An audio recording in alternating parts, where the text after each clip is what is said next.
Good afternoon.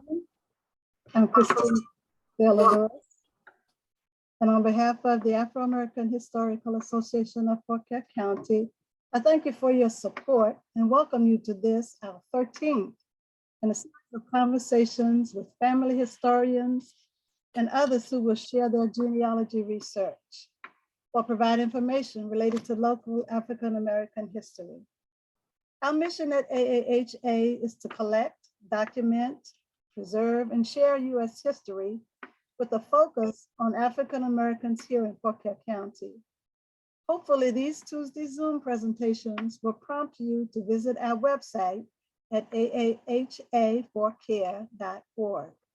There, you will gain a link to an extensive collection of information that's available on our database, including photographs, artifacts, and books, as well as a link to archives and a variety of ongoing projects. You will also find a virtual tour of our museum, an interactive story map giving histories of the African-American communities, churches, and schools in Fauquier County. There will be a link to news stories and much more. So please consider visiting us at aahaforcare.org. Thank you. I'd also like to note that this year marks AAHA's 30th anniversary. In commemoration, there will be a weekly post on Facebook on Thursdays to describe some of the agency's various initiatives, programs, and services over time. The theme for these posts will be Down Through the Years, and we invite you to follow us. At this time, I'm pleased to introduce today's guests, who will share some strategies for teaching history. Carolyn I. Wyrsch was born in New Jersey. She received a BA in History and Secondary Education from Caldwell University, an MA in History from Rutgers University, and an MA in Student Personnel Services from Montclair State University.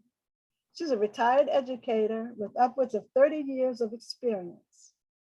Ms. Wyrsch is the former History Department Chair at Wakefield School in the Plains, Virginia, and an adjunct instructor of history at Northern Virginia Community College.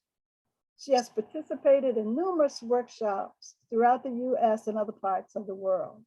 Ms. Wyrsch enjoys time at the beach and traveling to historical sites. In fact, she's visited all 50 states.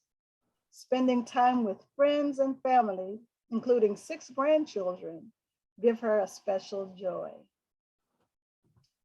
Now, several years ago, while teaching at Wakefield School in the Plains, Ms. Wyrsch was selected to attend a workshop on slavery in Virginia. It was sponsored by the Virginia Historical Society. The session was an in-depth examination of various practices and characteristics of slavery as it existed in the Antebellum period. Through the Looking Glass is designed to share some practical strategies that Ms. Wyrsch used in the classroom. Her hope is that this resource will encourage other teachers to find new ways to enhance their students' exposure to a very critical topic in our nation's history. Hello, Carolyn. Hi there. Hi. Thank you, Chris. We just thank you so much for taking the time to be with us today to share your valuable work that's related to teaching African-American history here in Fauquier County. Well, thank you very much. I'm glad to do this. I worked on this project a number of years ago, as you mentioned, when I attended a workshop in Richmond, Virginia, sponsored by the Virginia Historical Society. And I really enjoyed going to various workshops. I learned so much. I found it very enriching. But every workshop you go to, they usually have some sort of requirement at the end where you have to present some fruits of your labors in the workshop. And I decided that I wanted to focus on something that was very meaningful. Obviously, the topic had to deal with some aspect of slavery, but it was very easy to do some of sort of the traditional avenues. But I decided to do of local interest. And so I thought that would be more meaningful to the students. And with that being said, I found a rich resource, not only here at the African-American Historical Association in the Plains, but also in Richmond at the Virginia Historical Society. There's a treasure trove of documents. It's absolutely amazing. So, I'm sorry? I said, that's wonderful. And so with that being said, I'd like to share with you some of the things that I discovered in the process. As you can see from the title of my project, Through the Looking Glass, I wanted students to look through the looking glass at their environment and see the world around them through very different lens, separate from the traditional textbook that they might be reading and studying. I wanted to see things from a very different angle. And so with that being said, I'll begin to share with you some of the things that I have done. Now, I also wanted the students to feel that what they were learning was relevant to them. It's very easy for students to just sort of study history, kind of move on to the next chapter. But I wanted really to touch base with them on some things that were very meaningful. I also understand teachers are overwhelmed with the variety of things that they have to teach. And as every day goes by, there's some more histories added to the long list of things to see and do. And so you need to kind of pick and choose what's going to work for you. And so you'll see as I present to you what I used for the presentation of my research to my students, but you can use as much or as little as you want to that would be meaningful to you. I also wanted students to understand that local history, while they may not think the environment around them doesn't mean a whole lot, doesn't seem to really matter, I wanted them to see that their local history does matter and how it does interconnect with the greater national history that they would be studying. So with that being said, here are some of the strategies that I used. Now, typically I use most of this content on the secondary level. However, there were documents in there that I used when I taught some middle school classes, and I also used some of the documents when I was teaching at Northern Virginia Community College. So the documents really enrich a class. They're meaningful, they're primary, and students really seem to connect very well with them, and it's very, very useful. You can do any of these things as an individual. Even a homeschooler could do these sorts of things and work at their own speed. Or you can do what I'm going to share with you in groups or as a class as a whole. It depends on how much time a teacher has and how they're able to use the material. They can be taught as separate units. When you see what's in the project that I have here, and 2 copies of it, by the way, are housed here at the AAHA in Fauquier, that you can come as a teacher, come and take a look at what's available and pick and choose what you're interested in using. But you can use some of this as a separate unit, or just as you roll along through the narrative of 19th century history, you can interject various things from the packet as you would be progressing. Another very important thing, because time is always of the essence for teachers, you will find that by using these documents that I have to share with you, you will be really addressing a lot of the demands of the Virginia Standards of Learning. Now, any state has comparable sorts of things. So if there's a teacher elsewhere, you certainly can find that any of these documents, even though they are of local interest, can be used by anybody in various places around the country, the state, whatever. But typically, the primary documents address such things as document analysis, who was the source of the document, who was the intended audience for the document, what sort of, what is the mode in which the document was presented, what are any emotions that might be coming through in the study of the document. And so there's private letters, there's some drafts, there's all sorts of things in here that can address any of those particular things that a teacher might have to address at some point during the presentation of their subject. At the tail end of this, I also suggest some interdisciplinary activities. So depending on the school setting in which you have, or the colleagues that you work with, if there's some interest in interdisciplinary activities, you may find that these ideas may be of great use to you. In addition, when I have done this, I have generally presented my project to my secondary students in a block class. You may not have a block class schedule. It works very effectively in a block because you can do so much without a lot of interruption, but you can also look at what's there and divide it into different segments depending on how you would like to present it.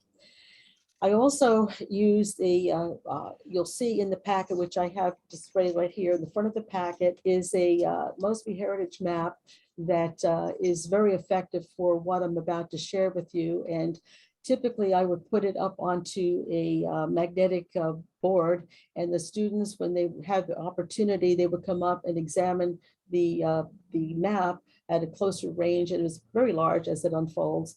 But if for some reason you don't have access to that map, I included on the bottom of this screen here a Library of Congress link where you can find other maps in reference to Fauquier County, but also any other maps you might want to use depending on where you should be living at the time and want to share these topics. So how you can do this, these are some of the procedures. So what I did in the book, which looks like this, okay, it's a big, big book.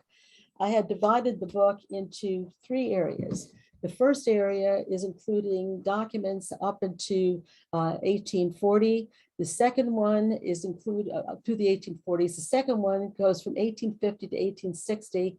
And the last section is dealing with during the war and the beginning portion of Reconstruction. What I did is that I looked through those first 2 sections that I just described, and out of those 2 sections, I created 4 stations for my students. And so I divided it up, and so that at some point, maybe 15, 20 minutes, depending on the size of your class, I would have students proceed through their station and then they'd switch. And so everyone would have an opportunity to be exposed to every one of the stations.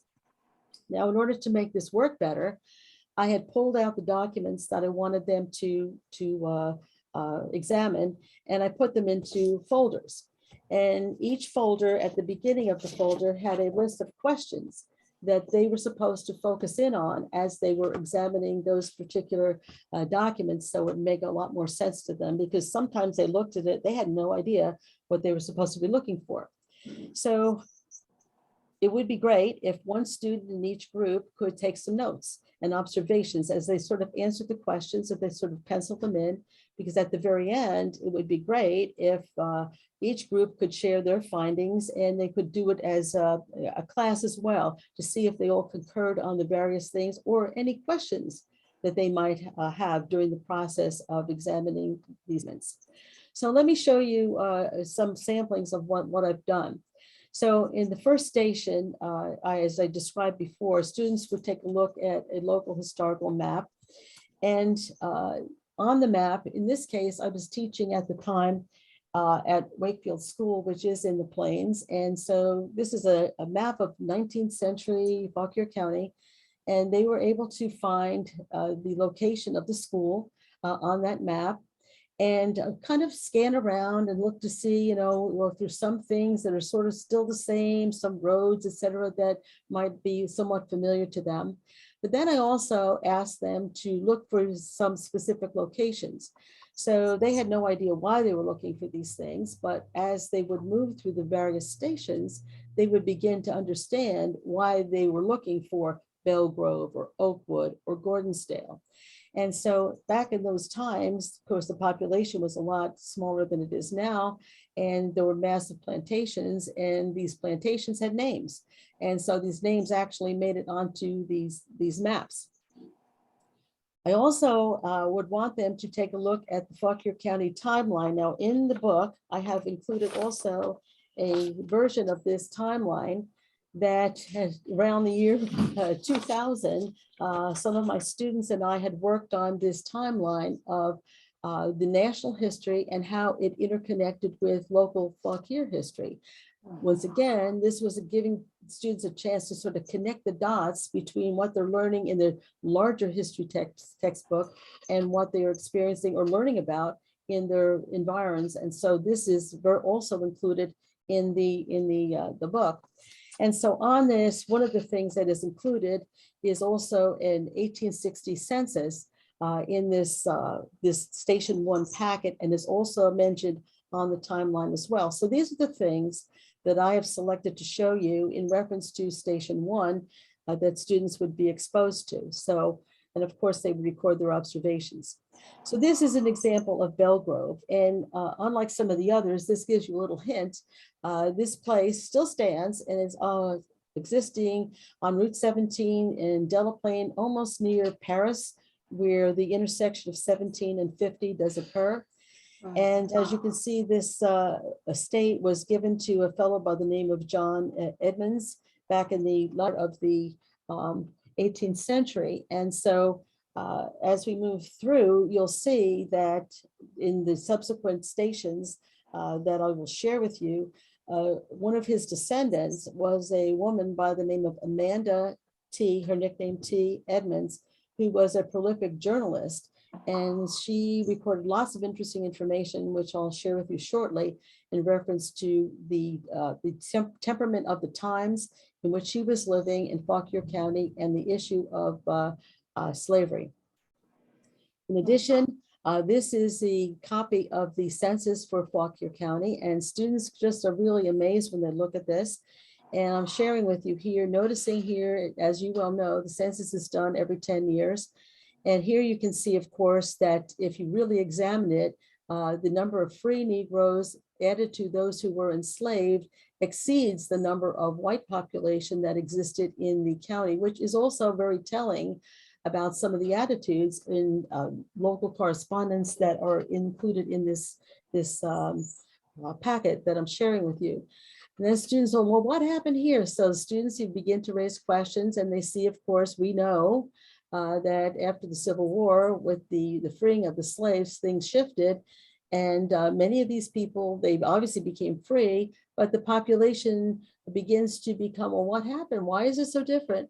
And so they raise some questions, and you begin to understand, well, some people stayed put, some people left the area altogether. They, who knows what, because of the change in their lifestyles with the conclusion of the war itself. So this is packet 1, Station 1. And after 15, 20 minutes, and students have done so on, they get the next packet and it rotates on through. So here's the next one.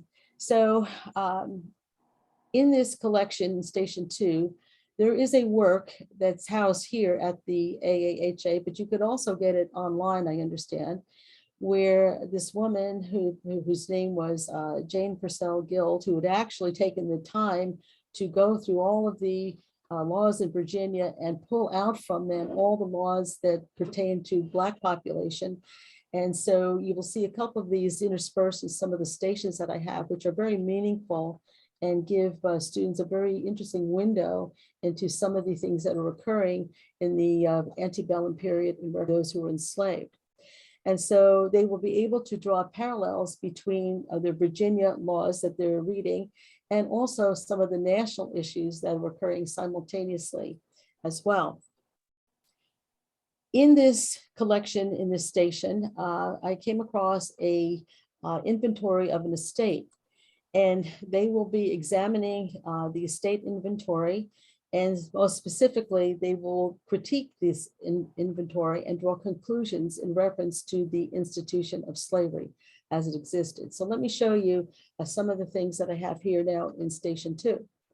So realizing that for a student to see something like this, and we are of course short on time, it can be a bit overwhelming to read this whole passage from 1836. But what I have done, and to make things run a little bit smoother, I have kind of highlighted certain aspects of these documents here and there to assist you so that you can get the gist of what I'm trying to share with you. This document is very interesting because the year is 1836. It is just on the heels of the Nat Turner Rebellion, which was a huge issue all over, but particularly as it occurred in Southern Virginia. And it was also at the very same time in the mid 1830s when the abolitionist movement really began to pick up momentum.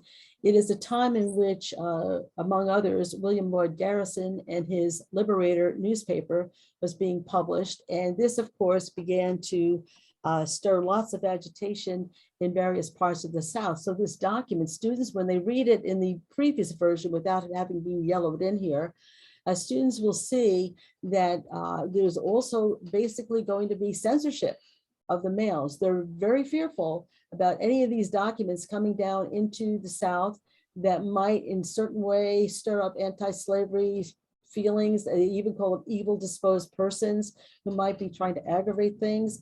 And so they continue on, and basically we're establishing a major form of censorship. And just further down, you can see if anybody was caught spreading this information, they would be fined and even subject to jail. And so the students, are going to be detectives as they go through these documents and begin to kind of find these things and make their particular discoveries.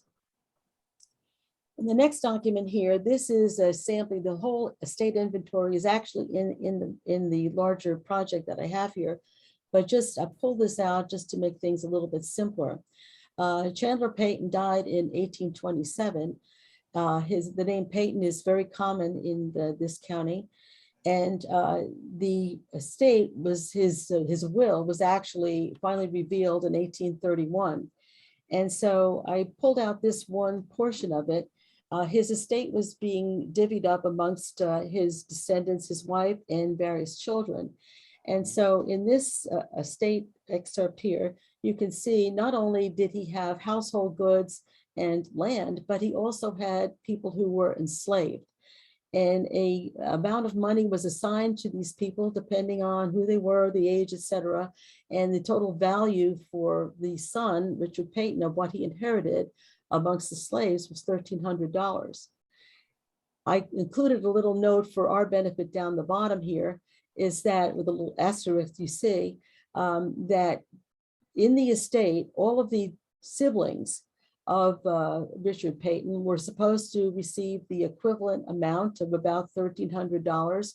And it all depended on the slaves, how they were divvied up, and the amount of money assigned to the value of the slaves. So in this case, his sister was a little bit shy on the $1,300. So in the estate, he was to give her $6.20 to make it even as far as her inheritance was concerned.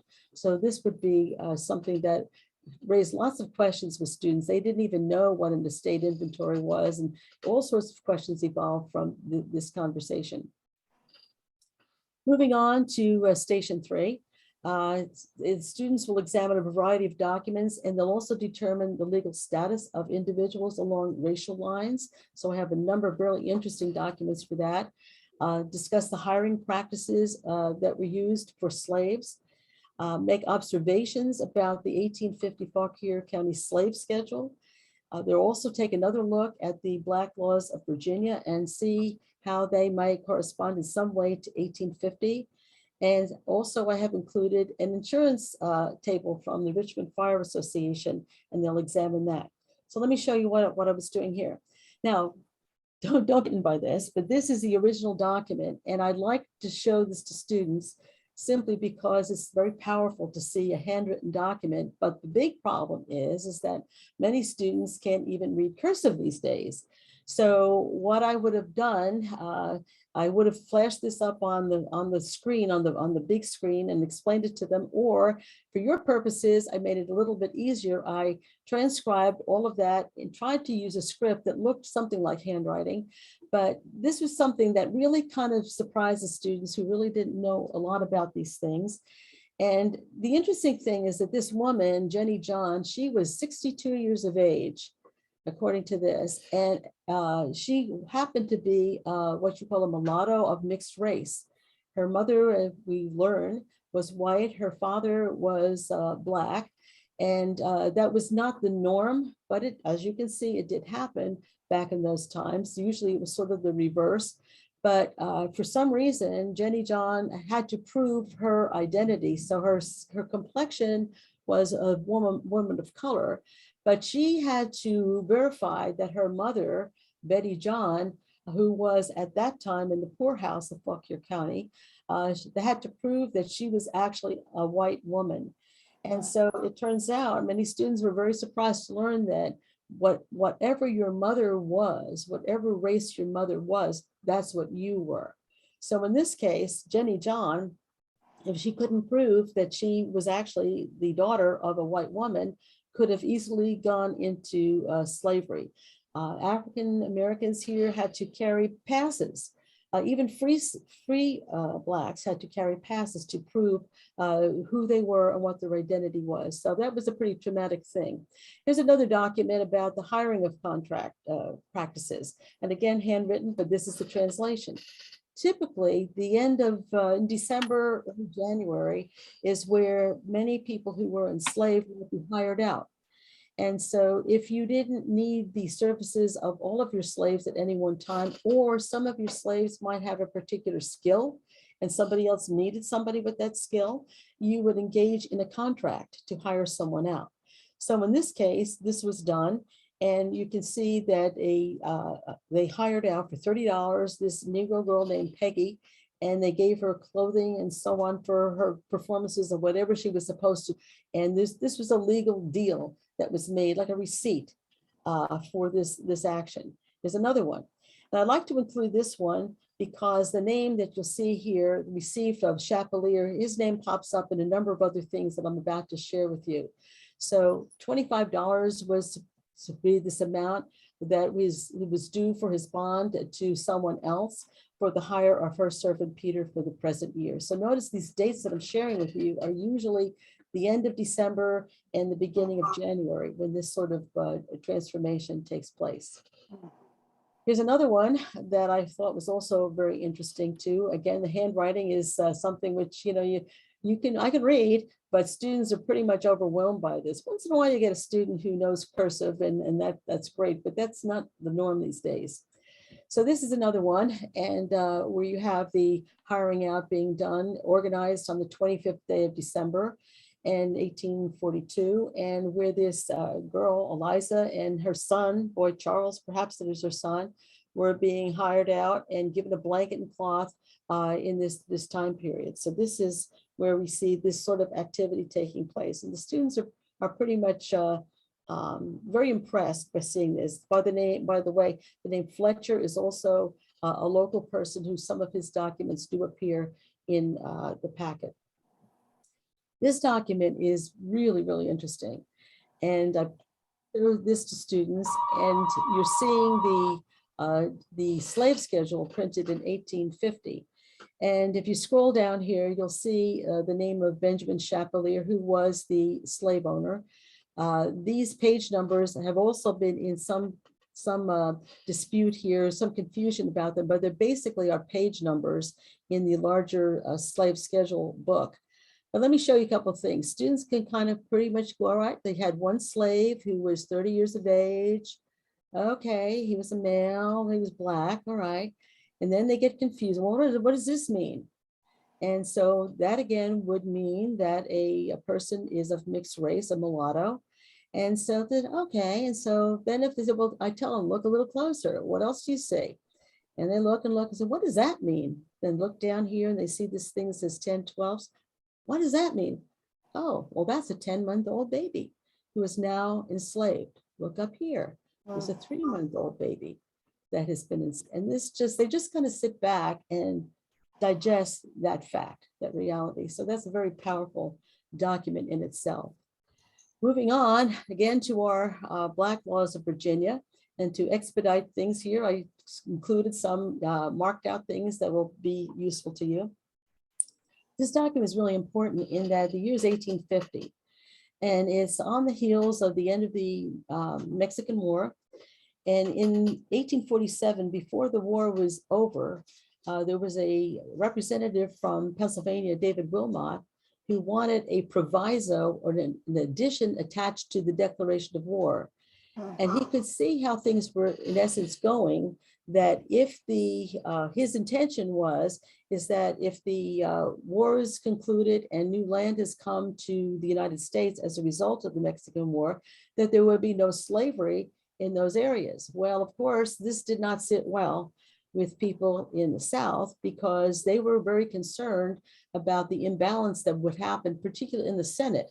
And so they were concerned that if all these things happened, so what they did, and you can see in this document, they even threatened that if this would so happen, that the United States, the Union, would already begun its process of dissolution, and they would break up all trade with any other state and so on. So you'll see as we move along further that the idea of dissolution, or they're not saying the word specifically as secession, but the concept is clearly being cemented in the minds of those, in this case in Virginia, but in other places as well in the South.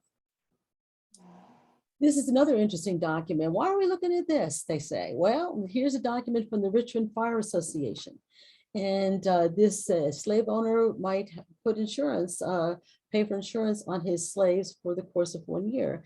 And I asked them, well, what do you see? And so they noticed for a 10-year-old, $10.31 this year. And as they progress through, they'll notice that the rates keep going up. Well, the idea is that you don't want to, you want to pay for your insurance on your slaves, but the older they get, the likelihood of them probably dying is great. So the Richmond Fire Association keeps jacking up the rates of the insurance premium because, again, that is a business. And so they begin to make this observation as they scroll through and begin to see the change over time.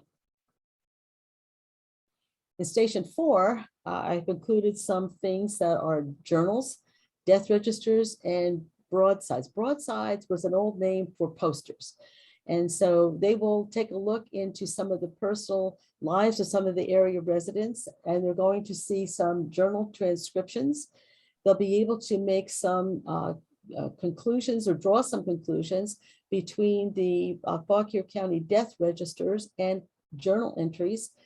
And they'll also be able to look at some personal correspondence to see some connections with local issues as well as with broader abolitionist issues of the day.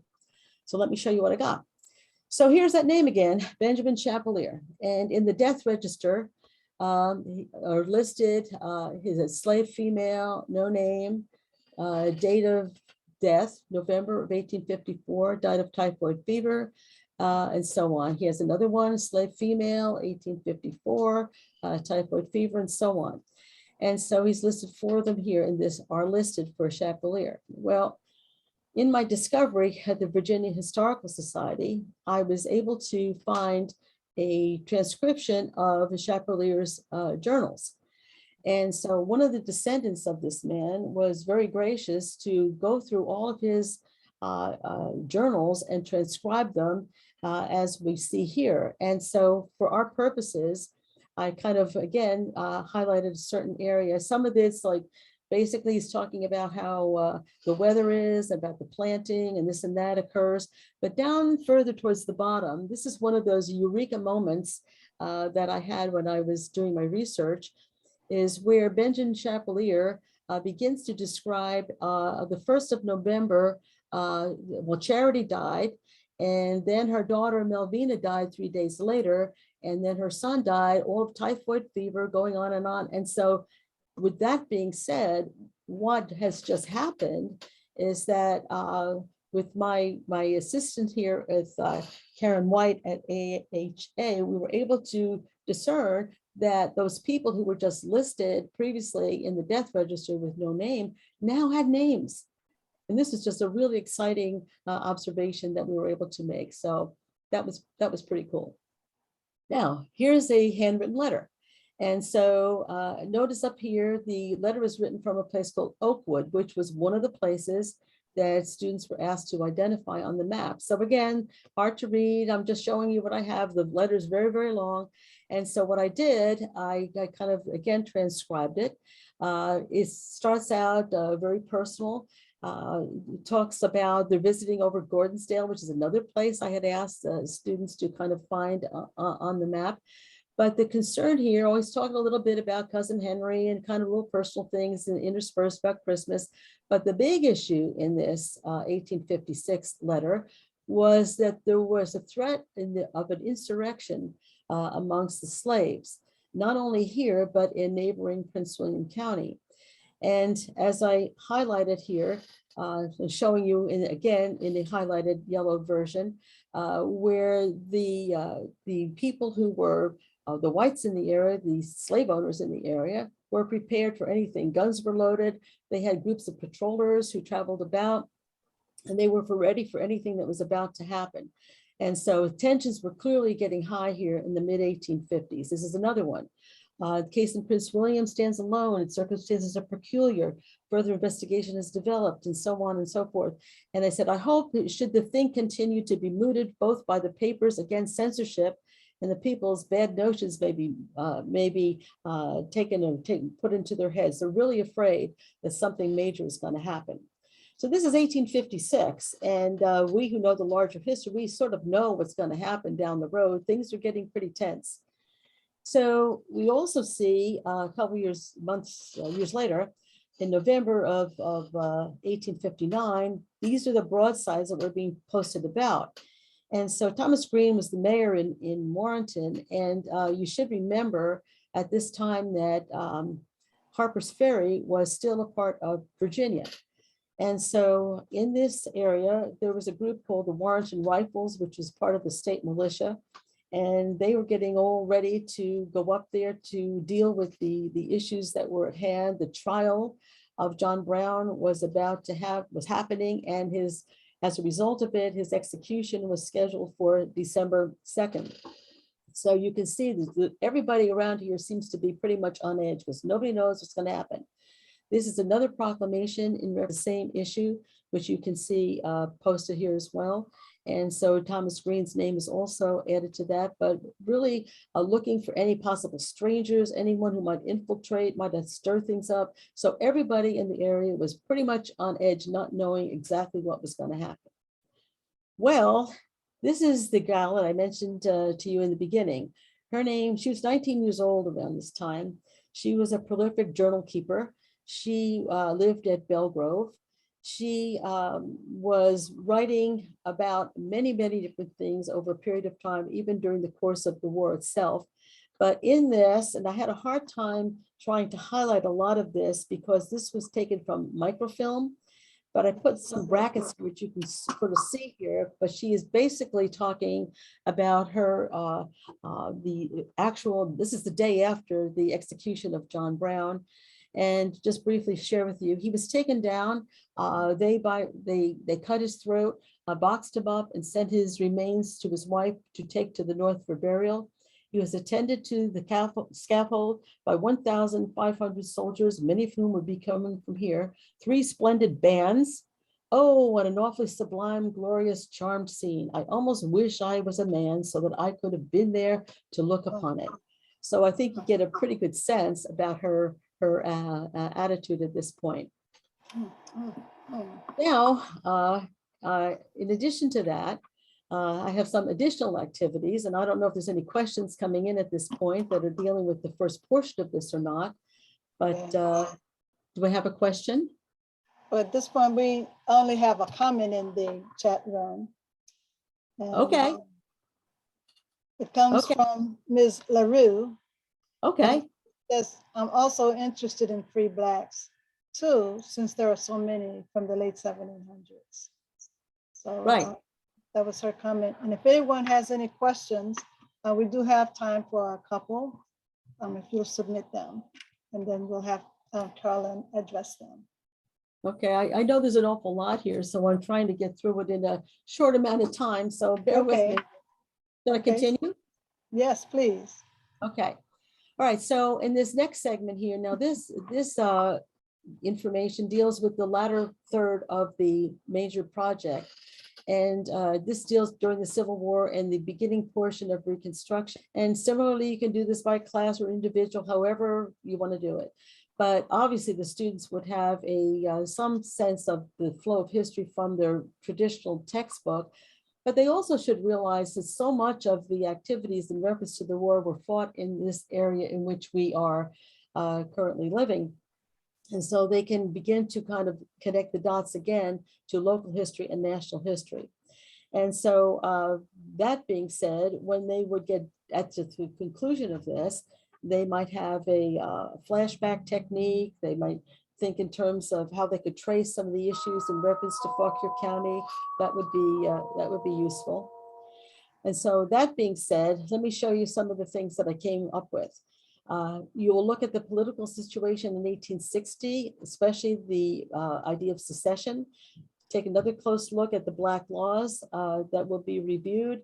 They'll look at some journals and personal letters, sort of legal documents to be evaluated in reference to this and the issue of secession. And so they'll also be able to see or hear, if you have access to a recording of the John Brown song or recording of it, or John Brown poems, which would be also useful to compare and contrast.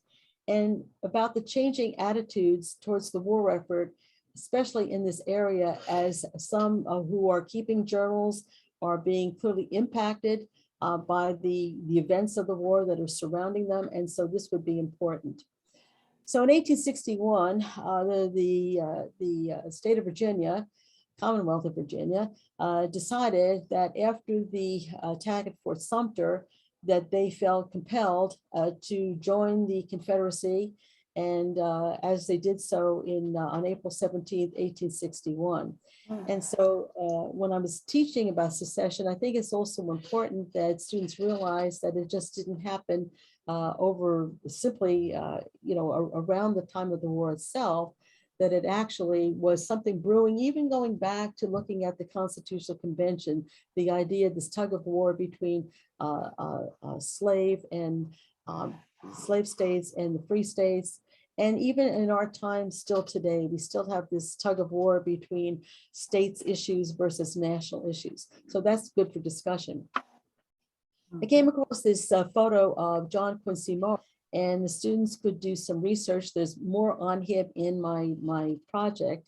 And I'll tell you that he was a captain in the Warrenton Rifles, captain in the Virginia military. He was militia. He was a local attorney, and he was supposedly the first Confederate officer killed in action.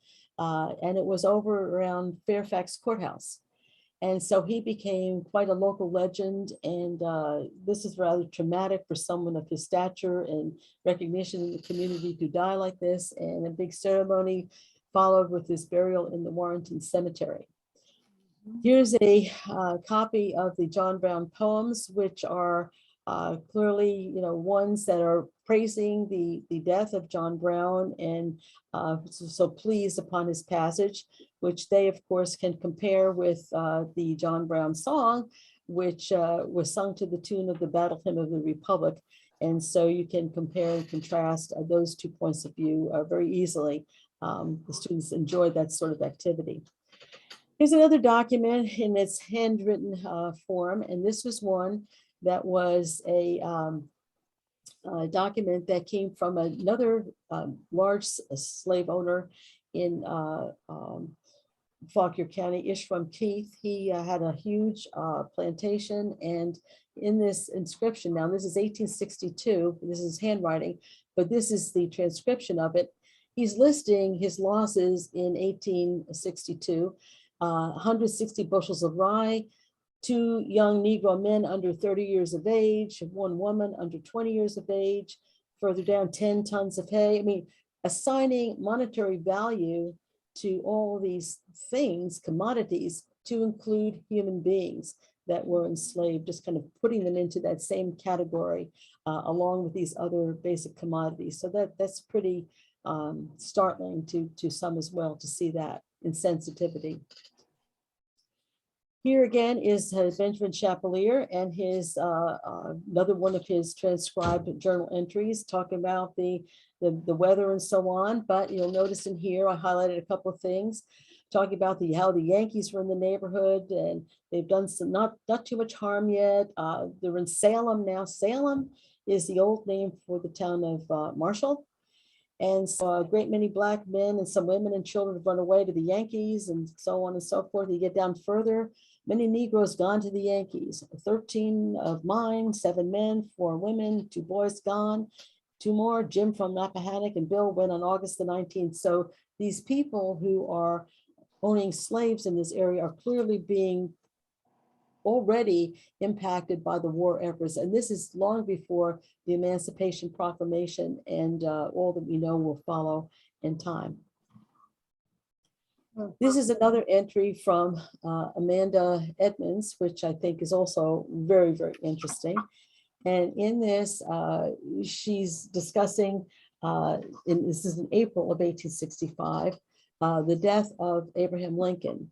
And I tried again to highlight this. And I'll just read some of it if it's hard for you to see. In the midst of our troubles and sorrow, the North, too, has been thrown into excitement and trouble. This week's old Abe's Lincoln and Seward, that's the Secretary of State, felt the suffering which they have been inflicted on our Southern people. While Abe hated Railway Splitter was in the theater, as much interested as anyone probably in the play, one of the actors to carry out the tragedy and relieve the Southern people of the great bore fired, shooting him through the head. The person whose name is Booth and immortalized by an endearing act stepped forward on the platform, waved his sword and cried 6 separate. Then he dashed through the crowd and rushed to a horse and he hitched immediately and was off, and God bless him for his brave act. And it just continues on how Seward was also attacked, but unfortunately he survived and his son was wounded and he eventually did die as a result. I also want to mention too, this Amanda T. Edmonds living up in Belgrove on Delaplane. Some of her brothers were also riding with John Mosby, the Gray Ghost, who was the sort of guerrilla fighter in this area. And so she had pretty strong feelings, as you can very much sense in the reading of some of these entries. And there's lots more that she had to say in these documents. So that being said, what else could students do? If you can't do all of this, you could do some of this. You could expose students to some of these things. They could create their own timeline. They could trace the social, political, legal issues in reference to slavery in the county. They could do that if they cared to. They could do an analytic essay in reference to the viewpoints associated with slavery in Fauquier County as revealed in these documents. That would be a choice, one way to address these issues. If you should be working with a coworker in English or an English composition class, students could write a creative letter to an acquaintance explaining, discussing one or more of the issues that made the greatest impression on them. This I sometimes did with students where they could write to another person, basically put themselves in the position of that person of the time and basically explain to them their feelings and emotions. This could be written in different perspectives. It could be written from the perspective of a white person from a northern state. It could be written from the perspective of a white person living in this region in the South, Virginia. It could be written from the perspective of a free Black, because as you know, there were a number of free Blacks who were living in this area with all this tension and emotion going on around them. They had also very strong feelings as in reference to what was occurring. You could write from the perspective of an enslaved person, how they might feel. Put yourselves in the position of these people and how they might feel with all the news and everything that was kind of swirling around them, how they might want to react to deal with the issues before them. Or they could deal right from the perspective of a freed slave. And so these are all possible ways, and I'm sure many teachers are so very creative, they could come up with so many other ways in which they could basically use this information in different regards. And so they could also, if students are artistically inclined, they could somehow do a collage, they could draw something, visual interpretations of what they have learned during the course of this activity. And so as I mentioned before, there are many other documents that you could pick and choose what you'd like to, and they are in that big notebook that I have here. Everything is in individual plastic sleeves, so they are protected, and you can share with them as you will.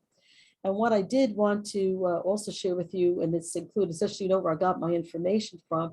These are the sources where I had gotten the information. Just about everything in here is an actual primary document. And the key ones, as I mentioned, would be from the Virginia Historical Society. I could still be down there looking through their treasure trove of documents. They have so much down there.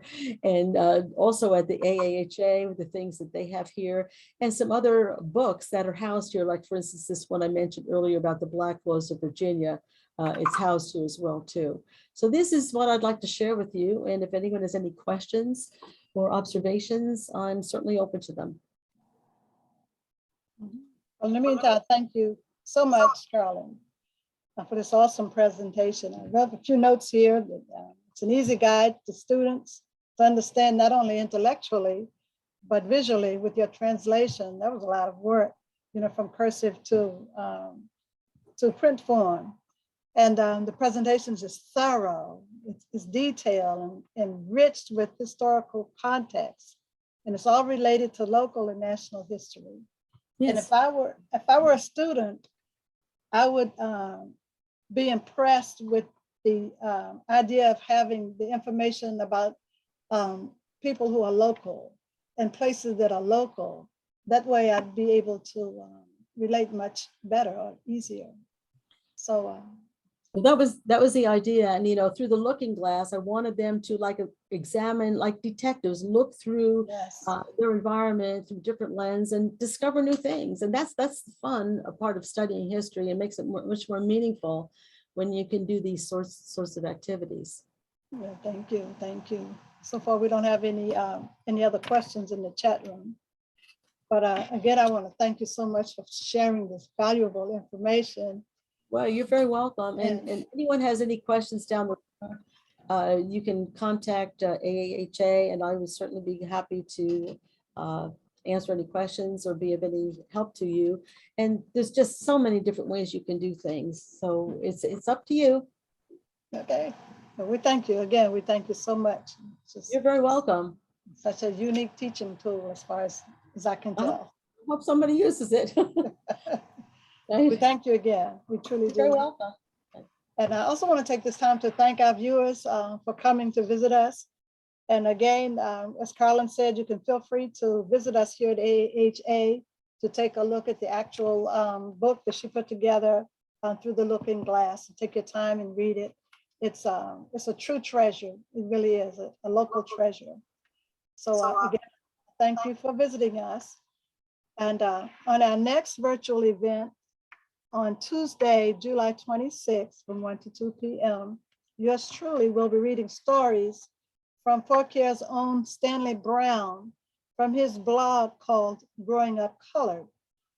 And they will be stories that are heartwarming and thought-provoking about what it was like to grow up in Forcare County during the 50s and the 60s, time that I grew up. So I could truly relate to his stories. They're beautiful. So we hope that you will join us then. I'm sure you will enjoy the presentation. And again, before closing, we thank you so much, Carolyn Wyrsch. You're very welcome. It's been an honor and a joy to come to meet you and to spend this time with you here at AAHA. So thank you everyone for visiting us, and we hope to see you in 2 more weeks. Thank you.